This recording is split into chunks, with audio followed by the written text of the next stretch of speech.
நேத்து பூகம்பம் வந்தது. நம்ம ராஜ்யத்துல இருக்கிற எல்லா மந்திரிமார்களும் அவை உறுப்பினர்களும் மக்களும் பாதுகாப்பா இருந்திருப்பாங்கன்னு நம்புறேன். சரியா சொன்னீங்க மகாராஜா. கடவுளோட கிருபையால யாருக்கும் எந்த பாதிப்பும் ஏற்படல. அதோட எந்த ஒரு விபத்து ஏற்பட்டதாவும் இதுவரைக்கும் எந்த தகவலும் வரல.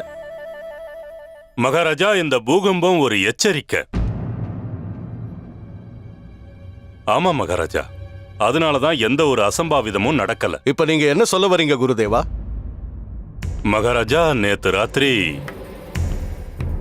பகவான் சிவன் என்னோட கனவுல வந்து எனக்கு எச்சரிக்கை கொடுத்தாரு. அவரு என்ன சொன்னார் குருதேவா?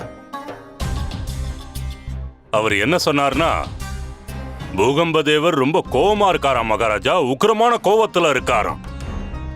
நாம சீக்கிரமா ஏதாவது செய்யலன்னா மொத்த உலகமும் அதிர்ந்து போயிடுமா. பெரிய பூகம்பம் உண்டாகும், அழிவு ஏற்படும், பல பேரோட உயிர் போகிறதுக்கு வாய்ப்பு இருக்கு மகாராஜா.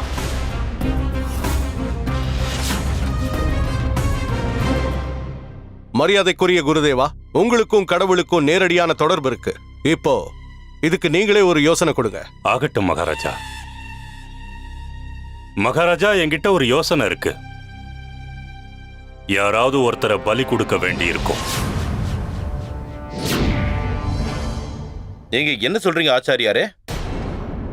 குருதேவா, நம்முடைய இந்த ராஜ்யத்துல மிருகங்களை பலி கொடுக்கிறது கூட தடை செய்யப்பட்டிருக்குன்னு உங்களுக்கு நல்லாவே தெரியும்ல? தெரியும். அப்படி இருக்கும்போது மனுஷனை பலி கொடுக்கிறதுக்கான கேள்வி எங்க இருந்து வந்துச்சு? என்ன மன்னிச்சிருங்க மகாராஜா. நேரடியா ஒரு மனுஷனை பலி கொடுக்க வேண்டிய அவசியம் இல்ல. அவங்களோட ஒரு அங்கத்தை பலி கொடுத்தாலே போதும். என்ன சொல்றீங்க மகாராஜா? ஒரு மனிதனோட கௌரவம் அவனோட கேசங்கள்ல இருக்கும். கேசங்கள்னு சொல்லப்படுற தலைமுடிய வெட்டுனா அது அந்த நபருக்கு பெருத்த அவமானத்தை ஏற்படுத்தும். அவமானப்பட்ட ஒருத்தன் செத்து போனதுக்கு சமம் மகாராஜா. உண்மைதான் மகாராஜா. யாராவது கௌரவமான ஒருத்தன் தன்னோட முடிய தியாகம் பண்ணா அது தன்னையே பலி கொடுத்ததா அர்த்தமாகும். முடிய பலி கொடுக்கணுமா? ஆமா மகாராஜா. கேட்கறதுக்கு வேணும்னா இது விசித்திரமானதா இருக்கலாம். நம்மளால அந்த கடவுள்கிட்ட விவாதம் பண்ண முடியுமா சொல்லுங்க? பகவான் சிவனே நேரடியா இந்த யோசனையை சொன்னார் மகாராஜா. ஒருவேளை இந்த தியாகத்தை பண்றதுனால உண்மையிலேயே பூகம்ப தேவர் அமைதி ஆயிட்டார்னா? மகாராஜா, நம்ம ராஜ்யத்துல இருக்கிற ரொம்ப சாதுரியமானவன், புத்திசாலித்தனமா இருக்கிறவன் தன்னோட குடுமிய தியாகம் பண்ணியே ஆகணும்.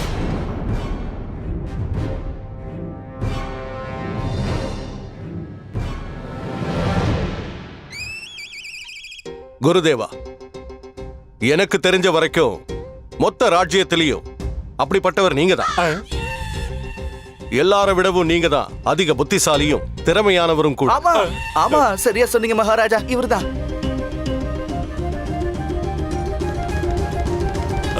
சரி மகாராஜா, இதுக்காக நான் ரொம்பவே பெருமைப்படுறேன். ஆனா மகாராஜா, என்னோட வேண்டுகோள் என்னன்னா, என்னை விட ரொம்ப நல்லவன் உங்க சிறப்பு ஆலோசகன் பண்டிதன் ராமகிருஷ்ணன் தான் மகாராஜா.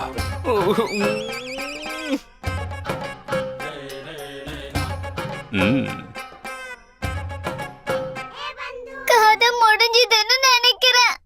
நான் தான் சொன்னல, எனக்கு கொஞ்ச நேரம் சரியில்லைன்னு. நான் பயந்த மாதிரியே நடந்துருச்சு. பயமுடு. பண்டிதனே ராமகிருஷ்ணா, அரசே, உன்னை பார்த்தா வருத்தப்படுற மாதிரி தெரியுது. குருதேவர் உனக்கு இவ்வளவு மரியாதை கொடுத்திருக்காரு, உன்னை புத்திசாலின்னும் திறமையானவன்னு சொல்லியிருக்காரு. அதுக்கு நீ சந்தோஷப்படணுமே. என்னாச்சு பண்டித ராமகிருஷ்ணா? ஏன் இப்படி தயங்கி நிக்கிற? நம்ம விஜயநகரத்தோட நன்மைக்காக உன் சாதாரண குடுமியை தானம் கொடுக்க முடியாதா? ஒரு குடுமிக்காகவா இவ்வளோ கவலைப்படுற? குடுமி தானே, மறுபடியும் வளர்ந்துட போகுது. நீ இப்படி பயப்படுறது எப்படி இருக்குன்னா, உன் குடுமியை வெட்ட போறது இல்ல, நாக்க வெட்ட போற மாதிரி இருக்கு. பண்டிதனே ராமகிருஷ்ணா, ஏதாவது சொல்லு. அப்பா தேசபக்தரே, உனக்கு பாராட்டு வேணுங்கிறதுக்காக என்ன பலி கொடுத்துறாத. முடியாதுன்னு சொல்லிடு ராமா. ஏன்னா நம்ம சின்ன வயசுல இருந்து ஒன்னா பழகிட்டு இருக்கோம். என்னை எப்படியாவது காப்பாத்த மகாராஜா கிட்ட முடியாதுன்னு சொல்லிடு. பண்டிதனே ராமகிருஷ்ணா, உன்னுடைய மௌனத்தை முடியாதுன்னு எடுத்துக்கலாமா?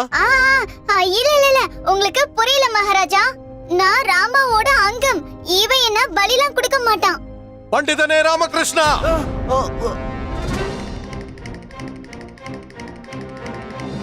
மகாராஜா, விஜயநகரத்துடைய நன்மைக்காக நான் என்னோட உயிரையே கொடுக்க தயாராக இருக்கேன். அப்படி இருக்கிறப்போ இவரு கேக்குறது வெறும் என்னோட குடுமி தானே.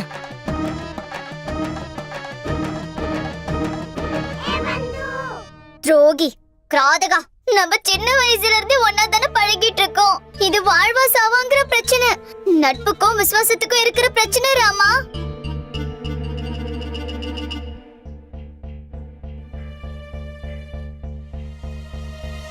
மகாராஜா, நான் என்னோட குடுமையை பலி கொடுக்கறதுக்கு தயாரா இருக்கேன்.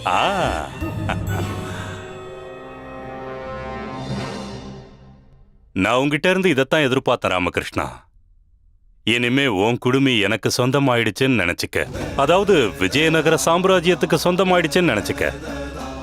இப்போ நான் மகா யாகம் பண்ணி இந்த குடுமிய பூகம்பதேவருக்கு அர்ப்பணிக்க போறேன்.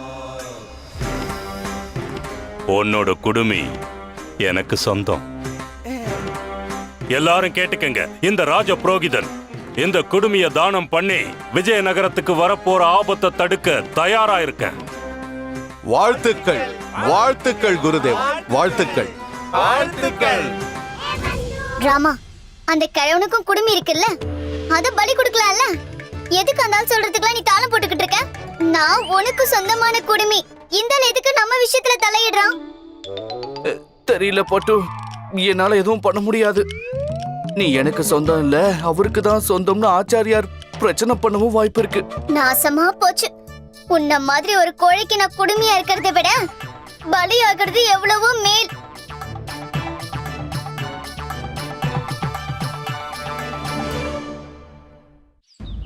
பண்டிதர் ராமகிருஷ்ண அவர்கள் வாழ்க! பண்டிதர் ராமகிருஷ்ண அவர்கள் வாழ்க! பண்டிதர் ராமகிருஷ்ணன் அவர்கள் வாழ்க! என்ன இது கோமாளித்தனமா கால துணி எல்லாம் கட்டி கட்டி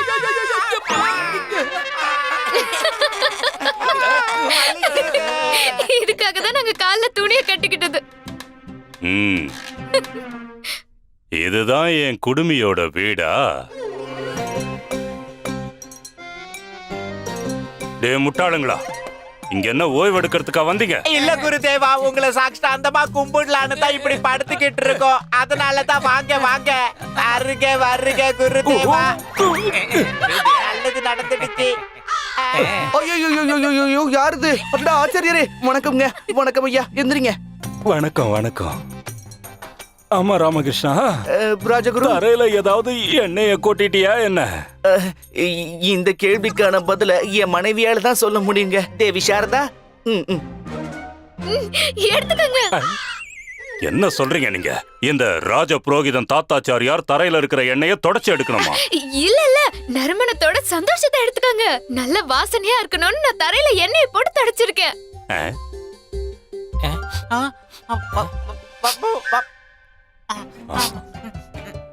இது அதேதான், மஞ்சள் சந்தனத்தோட அதே நறுமணம். மறுபடியும் இது பாம்பு இருக்கும். என்னாச்சு ஆச்சாரியாரே?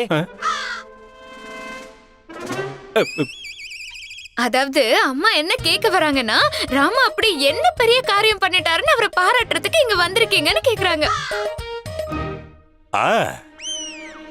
உங்க பையன் பெரிய மகான், விஜயநகரத்துக்கே கிடைச்ச வரம்.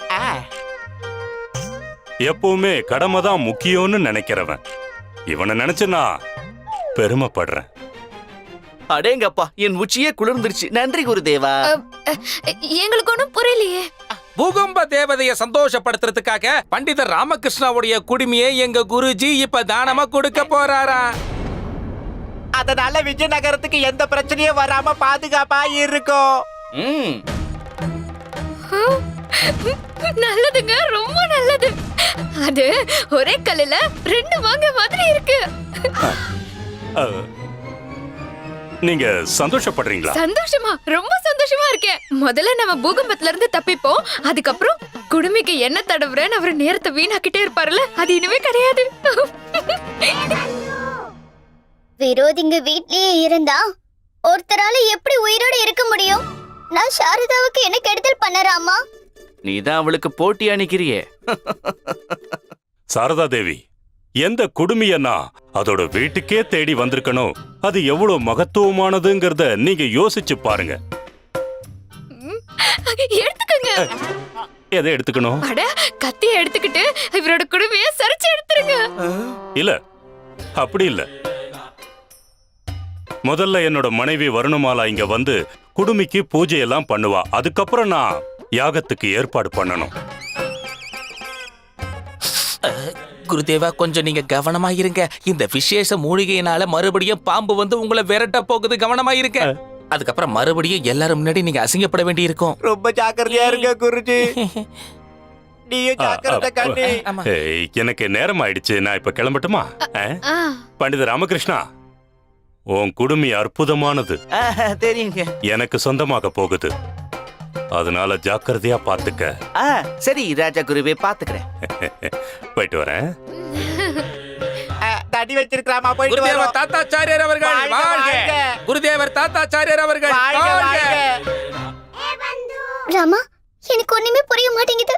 இந்த கிழமை என்ன கொல்றதுல ஏன் குறியா இருக்கான்? நீ ஒத்துக்கிறியோ இல்லையோ, இதுல ஏதோ ஒரு ரகசியம் இருக்கு. தெரியலையே பட்டு. ஆனா அது எந்த காரணமா இருந்தாலும் அது என்னன்னு தான் புரியல. குடுமையால பொண்ணுங்களை மயக்கவா பாத்தீங்க? இப்போ நறுமணமும் இருக்காது, ஐயாவால உல்லாசமா இருக்கவும் முடியாது.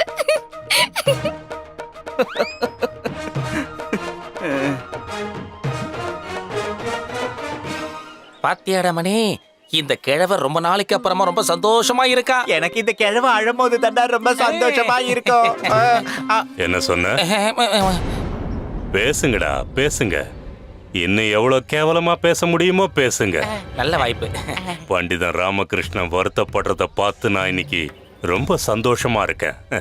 இல்ல குருதேவா, நீங்க தப்பா நினைச்சுக்கிட்டீங்க. நான் மணிகிட்ட என்ன தெரியுமா சொன்னேன்? சௌதாமணி கூட இருக்கும்போது தான் குருதேவர் சந்தோஷமா இருப்பாருன்னு. ஆஹா, சௌதாமணி. சௌதாமணி கிட்ட போய் நான் என்னோட சந்தோஷத்தை ரெட்டிப்பாக்கிக்க போறேன். தயாரா இரு சௌதாமணி, நான் வந்துகிட்டே இருக்கேன்.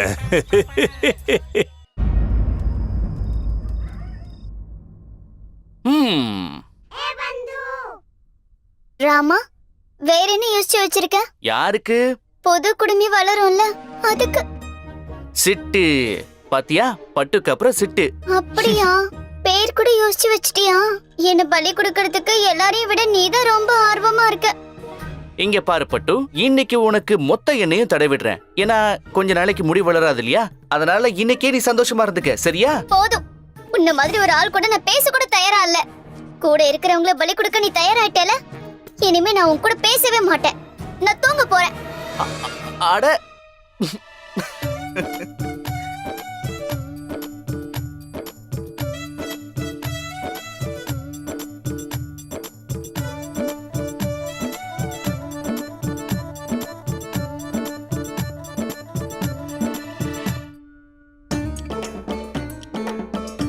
பட்டு, ஓ ராமா அவ்வளவு சுலபமா தோல்வியை ஒத்துப்பான்னு நினைச்சிட்டியா என்ன?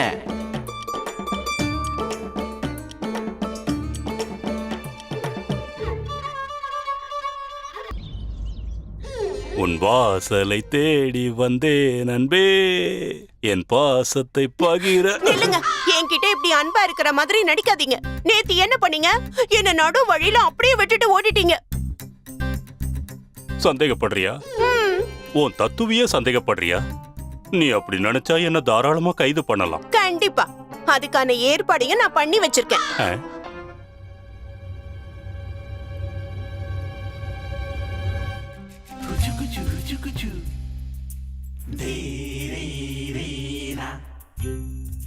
இப்போ உனக்கு சந்தோஷமா? ஆ, இப்ப நான் என்ன பண்ண போறேன்னு பாருங்க. அப்படியே நீங்க அசந்து போயிடுவீங்க. ஆஹா, இன்னைக்கு சௌதாமணி தேவி ரொம்ப ஏக்கத்துல இருக்கிற மாதிரி தெரியுது. எனக்கு என்னமோ இன்னைக்கு ஒரு புது அனுபவம் கிடைக்க போகுதுன்னு தோணுது. ஆமா இதுல என்னம்மா இருக்கு? நேத்து நீங்க என்ன கடத்தெருவுல பாத்தீங்கல்ல, நேத்து உங்ககிட்ட இருந்து நல்ல நறுமணம் வருதுன்னு நான் சொன்னேன்ல. ஆனா நீங்க அவசரத்துல இருந்ததுனால என்கிட்ட அத பத்தி சொல்லாமயே போயிட்டீங்க. அதுக்கப்புறம் கனி மணி 2 பேர்கிட்டயும் நான் விசாரிச்சேன். அதுக்கப்புறம் இதை எனக்காக நான் தயாரிச்சுக்கிட்டேன். ஐயோ